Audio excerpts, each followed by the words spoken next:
据美国军方证实，今年3月2日，空袭伊朗的3架 F-15E 战斗机被一架科威特空军 FA-18大黄蜂战机尾随，并发射3枚响尾蛇导弹，在科威特上空将3机悉数击落，6人弹射逃生。从现场画面看 ，F-15被导弹命中后，个个都像树叶一样在旋转中垂直坠落。这个场景比大黄蜂3-0的战绩更让人吃惊。那么飞机为啥会如此螺旋下坠呢？对于飞机失速后沿小半径螺旋线旋转急坠的现象，民间称为尾旋。一旦尾旋发展成稳定的死亡螺旋，有些飞机可保持杆舵油门3中力，或者蹬反舵推杆改出，但有些就算华佗在世也难以救回。比如这架 F-14陷入尾旋，任凭飞行员使出浑身解数，该机也是油盐不进，最后只能弃机弹射。如果你对乘坐飞机出行感到害怕，那么本期我们就一起研究尾旋现象，相信了解了其中原理，你一定能放心而愉快地乘坐飞机。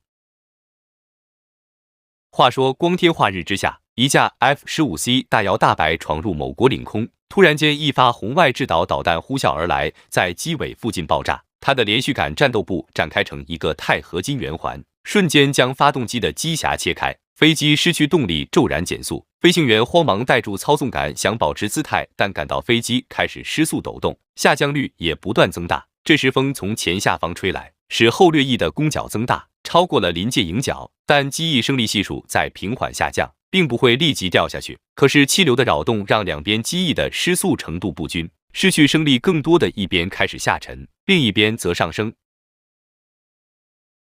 一旦飞机失速滚转，就会向机翼下沉一侧转弯，造成下沉机翼在垂直方向上来流速度叠加增大，而这片机翼在转弯内侧来流的水平速度减小，使实际气流的上偏角增大，这让机翼迎角超过了临界值，失速程度加剧，升力进一步减弱。而另一侧上升的机翼在垂直方向的气流速度减小，但转弯外侧的来流水平速度增大，使实际气流的上偏角减小，机翼弓角又回到了接近甚至小于临界迎角的状态，升力有所恢复。如此一来，两边的升力差形成很大的横滚力矩，以至于能对抗副翼的最大多量，推动机翼向下沉的一侧旋转。这种现象称为机翼自转。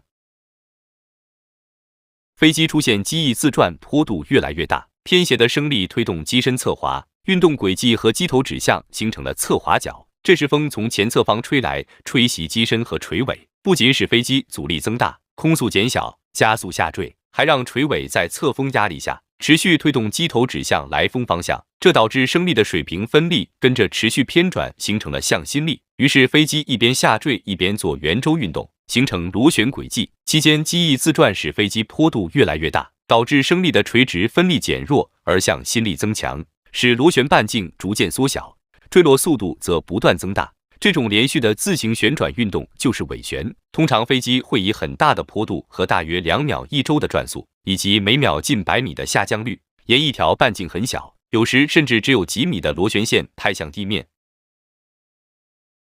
那么根据刚才的分析，再看这架 C-17 运输机，现在它从右转弯改出，准备向左做大坡度盘旋，但因空速较小而横滚过快，使下沉的左翼迎角大幅超过临界值，突然失去升力，开始机翼自转。此时就算副翼和阻力板全开也拽不回来，只能被偏斜的升力推动侧滑，让巨大的垂直尾翼暴露在侧风中，持续推动机头左偏，使升力跟着偏转形成向心力。于是在下坠中做圆周运动，进入了尾旋。机组2人合力蹬舵压杆收油门，但高度实在不足，想改出也是枉然。从以上分析可看出，虽然高配的飞机有冰箱、彩电、大沙发，但应对尾旋的表现却远不如一只喜鹊。而通过研究尾旋的原理，相信阁下已经看淡了生死。既然如此，那就恭喜您成功克服了坐飞机恐惧症。